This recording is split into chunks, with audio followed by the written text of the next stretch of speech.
देखिए, हो सकता है कि इस टीम के साथ हम चैंपियंस ट्रॉफी जीत जाएं, लेकिन ये बात तो आप भी मानोगे कि जस्टिस नहीं हुआ है। क्या बात कर रहे हैं?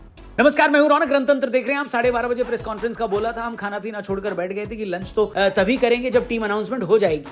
घर वाले खाना खाकर बैठ गए, उनका खाना अंतड़ियों में पहुंचकर हजम भी हो गया और बीसीसीआई वाले टीम अनाउंस नहीं कर पाए। बस यहीं पर मैं समझ गया कि इतनी आसान टीम अनाउंस करने के लिए इतनी लंबी मीटिंग क्यों करनी पड़ रही है।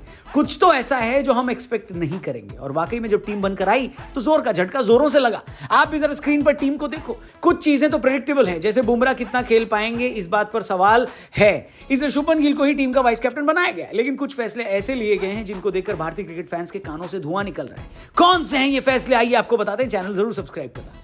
पहला फैसला, संजू को एक बार फिर मौका नहीं मिला।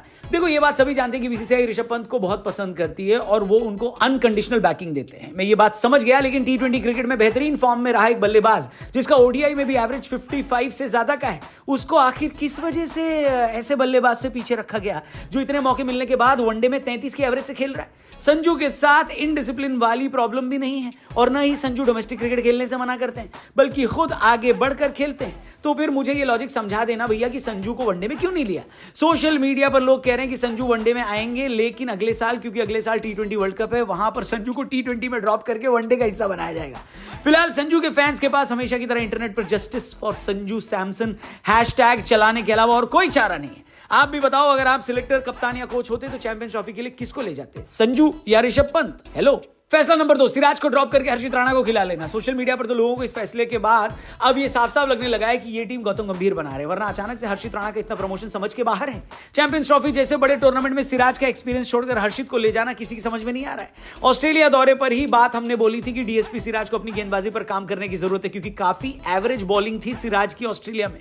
लेकिन भैया, रेड बॉल गेंदबाजी की वजह से आप किसी को व्हाइट बॉल में थोड़ी ना ड्रॉप कर दोगे, और रेड बॉल में भी उनका फॉर्म खराब होने की वजह का जस्टिफिकेशन दिया जा सकता है। सिराज ने 2023 के बाद से भारतीय क्रिकेट में सबसे ज्यादा ओवर फेंके हैं। इतना तो इंडिया में खाली टूथपेस्ट की ट्यूब को नहीं रगड़ा जाता जितना सिराज को रगड़ा गया है। इसके बावजूद सिराज बॉल दर बॉल, ओवर दर ओवर हमेशा जान लगाकर बॉल फेंकते ही नजर आए, लेकिन इसके बदले में उनको टीम से ड्रॉप कर दिया गया एक नए गेंदबाज के लिए जिसके सर पर टीम इंडिया के कोच का हाथ है।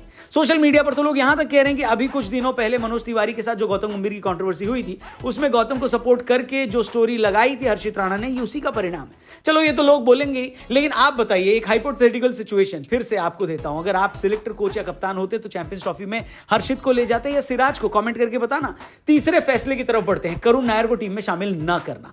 ऐसे तो डोमेस्टिक क्रिकेट को उतनी इज्जत दी जाती है जितना अरेंज मैरिज वाले दामाद को भी नहीं मिलती ससुराल में।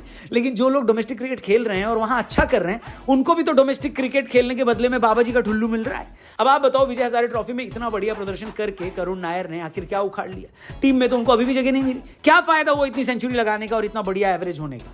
और बड़ा सवाल ये गौतम गंभीर के लिए है, जिनके आने के बाद डोमेस्टिक क्रिकेट का इतना ढिंडोरा पीटा जा रहा है। कोई ये बात मत कहना कि ये तो सिलेक्टर का काम था। अगर हर्षित राणा टीम में आ सकते हैं तो करुण भी आ सकते हैं। उनकी वजह से रोहित शर्मा 10 साल बाद रणजी ट्रॉफी खेलने वाले, किनकी वजह से? गौती भैया। लेकिन अगर आप ऐसे मौके पर करुण को सिलेक्ट नहीं कर रहे हैं तो हर युवा को क्या संदेश दे रहे हैं, जो इसी आस में बैठा है कि अरे गंभीर भैया ने कहा था कि डोमेस्टिक में परफॉर्म करो, टीम में जगह मिलेगी। क्योंकि अगर करुण के प्रदर्शन के बाद उनको जगह नहीं मिली तो फिर किसी और को भी कैसे मिलेगी, ये बात की गारंटी कौन लेगा? वेल, आपका इस पूरे टीम सिलेक्शन पर क्या कहना है, कमेंट करके बताओ। मेरी ओपिनियन तो आपको मैंने शुरू में ही बता दी कि हो सकता है ये टीम चैंपियंस ट्रॉफी जीत जाए, लेकिन जस्टिस नहीं हुआ है सबके साथ, ये बात तो दिख रही है। आप अपना ओपिनियन बताना, चैनल सब्सक्राइब करके जाना, फेसबुक पे देख रहे हो पेज को लाइक करना। कल मिलते हैं, तब तक के लिए बाय बाय।